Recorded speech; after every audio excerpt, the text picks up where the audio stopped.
கர்த்தர் நல்லவர், நன்மைகளை செய்கிறவர். இன்றைக்கும் நல்லவராய் நம்முடைய வாழ்க்கையில் ஜீவித்து கொண்டிருக்கிறார். அவருக்கு ஜீவன் இருக்கிறது, அவருடைய வார்த்தைக்கும் ஜீவன் இருக்கிறது.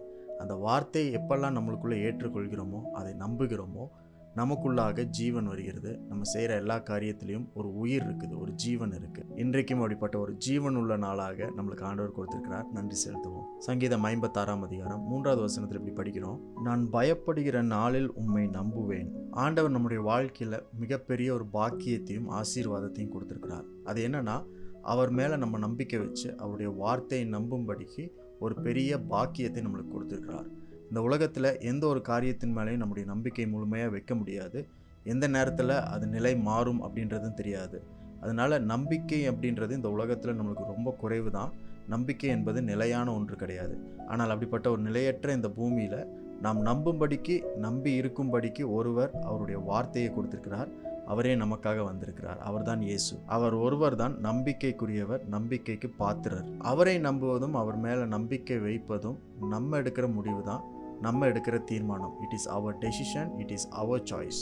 அவர் மேலே நம்பிக்கை வைக்கலாம் அப்படின்னு விசுவாசத்தில் நம்ம எடுக்கிற முடிவு ரொம்ப முக்கியம். விசுவாசம் என்பது எல்லாம் நடக்கிறதுக்கு முன்பதாகவே நம்பிக்கை வைக்கிறது தான் விசுவாசம். அப்போ இந்த நம்பிக்கைனா என்ன? ஒரு சின்ன உதாரணம், எக்ஸாம்பிள் எடுத்துட்டிங்கன்னா, நிறைய பேங்க் இருக்குது. பேங்க்கில் நம்மளுக்கு அக்கௌண்ட் எல்லாம் இருக்குது. நம்முடைய பணம் எல்லாம் பத்திரமா இருக்குன்னு சொல்லி பேங்க் மேலே ஒரு நம்பிக்கையை வச்சு எல்லா பணத்தையும் கொண்டு போய் நம்ம அங்கே டெபாசிட் பண்ணுறோம், அங்கே சேர்த்து வைக்கிறோம், அங்கே பாதுகாப்பாக வைக்கிறோம். அநேக துர்ச்செய்தியை கேட்டால் கூட, எக்ஸாம்பிளுக்கு ஒரு குறிப்பிட்ட பேங்க் நஷ்டத்தில் போயிடுச்சு, ஒரு குறிப்பிட்ட பேங்க் மூடப்பட்டுருச்சு, ஒரு குறிப்பிட்ட பேங்க்கில் கொள்ளையடிச்சிட்டாங்க அப்படின்னு பல துர்ச்செய்திகளை கேட்டாலும் கூட, ஆனால் அதையெல்லாம் தாண்டி ஏதோ ஒரு பேங்க் மேலே நம்பிக்கையை வச்சு நம்முடைய பணத்தை கொண்டு போய் அங்கே வைக்கிறோம்ல, அதுக்கு பேர் தான் நம்பிக்கை. That is trusting a bank with all your மணி.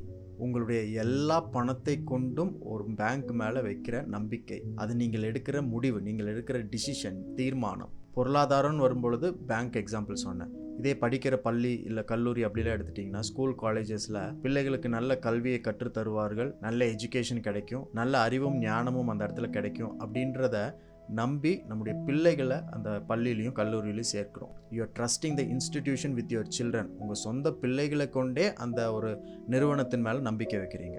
அதுக்கு பேர் தான் நம்பிக்கை.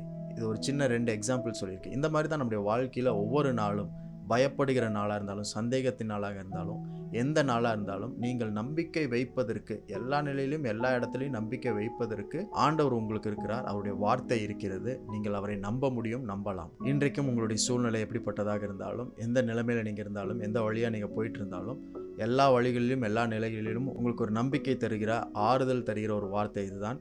நீங்கள் தேவனை நம்ப முடியும். அவரை நம்பி இருப்பதற்கு உங்களுக்கு சகலமும் அவர் கொடுத்திருக்கிறார். அவருடைய வார்த்தை இருக்கிறது. இந்த நாளிலும் உங்களுடைய நம்பிக்கை அவர் மேலே வைக்கலாம் அப்படின்ற ஒரு முடிவை நீங்கள் எடுங்க. அந்த டெசிஷன் இஸ் வெரி இம்பார்ட்டன்ட். அந்த முக்கியமான முடிவை இன்றைக்கி எடுங்க. ஆண்டவர் உங்களுடைய எல்லா வழிகளிலும் எல்லா நிலைகளிலும் உங்களை ஆசீர்வதித்து, உங்களை காப்பாற்றி, உங்களை வழி நடத்தி செல்வார். இன்றைக்கும் அவரை நம்புவதற்கு ஒரு நல்ல நாள். அதுக்காக ஆண்டவருக்கு நன்றி சொல்லுங்கள்.